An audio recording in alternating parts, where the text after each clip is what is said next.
राष्ट्रहित सर्वोपरि है, एकता ही आधार। डॉक्टर रवि यादव। रेवाड़ी कंकरवाली में हिंदू सम्मेलन आयोजित, आरएसएस की शताब्दी यात्रा की हुई चर्चा। रेवाड़ी में कंकरवाली शिव मंदिर के ग्राउंड में भव्य हिंदू सम्मेलन का आयोजन किया गया।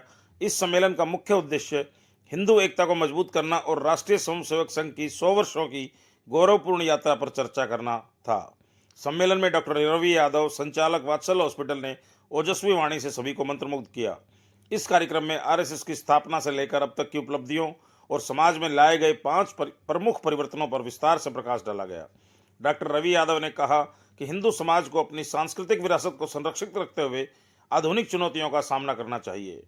उन्होंने आरएसएस को राष्ट्र निर्माण का मजबूत स्तंभ बताते हुए कहा कि आरएसएस ने पिछले 100 वर्षों में राष्ट्रभक्ति, अनुशासन और सेवा के माध्यम से लाखों युवाओं को प्रेरित किया है। आरएसएस की स्थापना 1925 में डॉक्टर केशव बलीराम हेगड़ेवार द्वारा की गई थी और यह संगठन आज दुनिया के सबसे बड़े स्वयंसेवी संगठनों में से एक है। डॉक्टर रवि यादव ने संघ में प्रचारकों की भूमिका और उनके देश प्रेम के बारे में उपस्थित समाज को अवगत कराया। सेविका समिति कार्यवाहिका प्रीति ने आरएसएस द्वारा लाए गए 5 प्रमुख परिवर्तनों पर विशेष जोर दिया। अपने वक्तव्य के दौरान उन्होंने संघ द्वारा प्रतिपादित 5 परिवर्तन, सामाजिक समरसता, कुटुंब प्रबोधन, पर्यावरण संरक्षण, स्वदेशी जीवन शैली और नागरिक कर्तव्यों के प्रति जागरूकता पर विशेष जोर दिया। आचार्य योगेंद्र ने हिंदू संस्कृति पर अपना व्याख्यान रखा। कार्यक्रम में भव्य राधे कृष्ण की यात्रा का आयोजन महिला शक्ति द्वारा किया गया। हिंदू संस्कृति पर सांस्कृतिक कार्यक्रम भोलेनाथ की प्रस्तुति दी गई। समाज से महिला और पुरुष सभी लोग ध्वज यात्रा के साथ आए। इस कार्यक्रम में महिलाओं, युवाओं और बुजुर्गों की बड़ी संख्या में भागीदारी देखी गई। इससे पूर्व आयोजकों ने सभी अतिथियों का शॉल एवं स्मृति चिन्ह भेंट कर स्वागत एवं सम्मान किया। कार्यक्रम के अंत में सभी ने राष्ट्र की एकता और अखंडता की शपथ ली। कार्यक्रम संयोजक अनुपम कुमार ने कहा कि ऐसे सम्मेलनों के से समाज में सकारात्मक ऊर्जा का संचार होता है। इस अवसर पर आयोजन समिति से दीपा, प्रतिभा, रेशम, बबली, रजनी, निर्मला, संजीव, अजीत यादव, श्री भगवान, मंजीत, पंकज, प्रभु, दीपक, मुकेश रंगा, दुष्यंत, त्रिलोकचंद, उमेद और एसबीएस स्कूल के निदेशक देवेंद्र कुमार, रेवाड़ी नगर संयोजक डॉक्टर रामबाबू यादव, नगर संरक्षक अजय मित्तल और दयानंद बस्ती आयोजन समिति के सभी सदस्य भी उपस्थित रहे। जिला प्रचार प्रमुख योगेश त्यागी ने सभी उपस्थित महिलाओं, बुजुर्गों एवं आयोजन समिति का आभार व्यक्त किया। मंच का संचालन कृष्ण शर्मा ने किया। आप देख रहे हैं अनोखा हरियाणा न्यूज, सामाजिक सरोकारों का सच्चा आईना। हमसे जुड़े रहने के लिए अनोखा हरियाणा न्यूज चैनल को सब्सक्राइब अवश्य करें। यदि खबर ठीक लगे तो लाइक, कमेंट एवं शेयर भी कर दे। अनोखा हरियाणा न्यूज के लिए मनोज गोयल, गुड़ियानिया की रिपोर्ट। जब तक व्यक्ति का चरित्र निर्माण नहीं होगा तब तक स्वतंत्रता भी टिकाऊ नहीं होगी।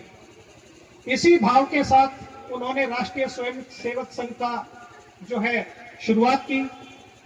राष्ट्रीय स्वयंसेवक संघ को आगे बढ़ाने के लिए उन्होंने शाखा के माध्यम से अनुशासन, समर्पण और संगठन, इनकी एक ऐसी पद्धति प्रारंभ की जिसने सामान्य व्यक्ति को असाधारण राष्ट्रभक्त में बदलने का काम किया। स्पष्ट था, उनका मानना था कि राष्ट्र का उत्थान व्यक्ति निर्माण से शुरू होगा और इसी विचार से प्रारंभ हुई शाखा पद्धति। डॉक्टर साहब ने जब संघ बनाया तो उनका लक्ष्य किसी सत्ता का परिवर्तन नहीं था। उनका उद्देश्य था कि मन का परिवर्तन हो और व्यक्ति का चरित्र निर्माण हो। उन्होंने देखा कि भारत की दासता का कारण कोई विदेशी आक्रांता नहीं थे, कोई बहुत बड़े गोला बारूद हथियार नहीं थे। हमारे देश की गुलामी का सबसे बड़ा कारण था हमारे समाज का बिखराव और सब का विस्मरण, मतलब हम भूल गए कि हम क्या थे। विशेषकर युवाओं को नशाबंदी, दहेज प्रथा, मृत्यु भोज जैसी कुरीतियों के विरुद्ध आवाज उठानी चाहिए। जब हर व्यक्ति राष्ट्र के लिए उत्तरदायी मान लेगा तब राष्ट्र को महान बनने से कोई नहीं रोक सकता। तीसरा परिवर्तन सामाजिक समरसता। समाज जब जाति, भाषा और प्रांत में बटा तब पराधीन हुआ। आज भी कई शक्तियां जाति, मत, पथ के आधार पर समाज को तोड़ने का प्रयास कर रही हैं। गांव के गांव को भी जान देनी पड़े तो भी दे देना चाहिए, लेकिन राष्ट्र पहले होना चाहिए। इसलिए कहते हैं राष्ट्र नहीं बनता है ऊंची बात बतारों से, राष्ट्र नहीं बनता है मोटर गाड़ी कारों से, राष्ट्र नहीं बनता है कोठी बंगले महल अटारों से, राष्ट्र केवल बनता है ऊंचे आचार विचारों से।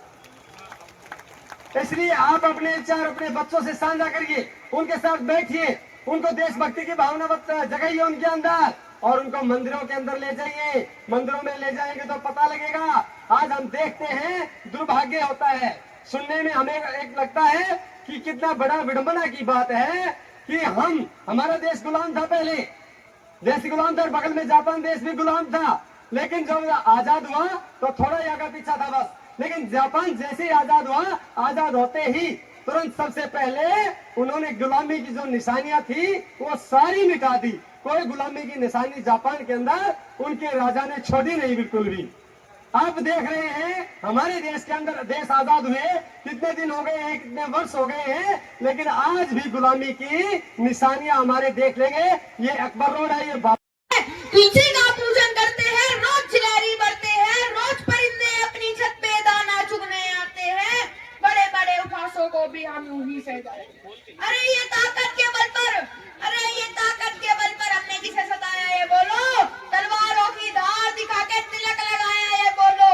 अरे जेहादी, अरे जेहादी, अरे जेहादी ये मैल था जो हमने साफ किया था जी, 17 बार मोहम्मद गोरी को हमने माफ किया था जी। यदि मैं सहिष्णु नहीं होता, यदि मैं सहिष्णु नहीं होता तो कश्मीर में काटा नहीं जाता, यदि मैं सहिष्णु नहीं होता तो ये मेरा हिंदुस्तान बांटा नहीं जाता, यदि मैं सहिष्णु नहीं होता तो ये गुरु पे वार नहीं होते, हर व्यक्ति भारत के टुकड़े हर बार नहीं होते।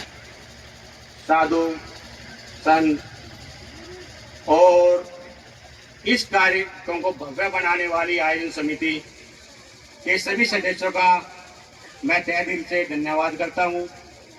और 100 वर्षों के आरएसएस के पूर्ण होने पर जो ये हिंदू सम्मेलन हो रहे हैं और यहाँ पर उपस्थित मातृशक्ति, भगिनी, बुजुर्ग और सभी बच्चों का, आप सभी का तहे दिल से धन्यवाद करता हूँ और आप सभी का आभार प्रकट करता हूँ, जिसमें आप सभी ने 2 घंटे के लिए जो अपना धैर्य बनाए रखा, उस सभी के लिए मैं आप सभी का तहे दिल से धन्यवाद करता हूँ। इस कार्यक्रम की जो रूपरेखा है 22 जनवरी से प्रारंभ हुई थी और आज 1 महीने बाद आप सभी के सामने ये कार्यक्रम संपन्न होने जा रहा है। आप सभी के सहयोग से इस सफलतापूर्ण कार्यक्रम के लिए मैं आयोजन समिति के संयोजक, सह संयोजक, हमारी बहनें और बुजुर्ग सभी का धन्यवाद करता हूं, जिसमें अनुपम जी, प्रतिभा जी, दीपा जी, निर्मला जी, पंकज जी, संजय जी, आप सभी का इस सफल कार्यक्रम के हार्दिक आभार, धन्यवाद।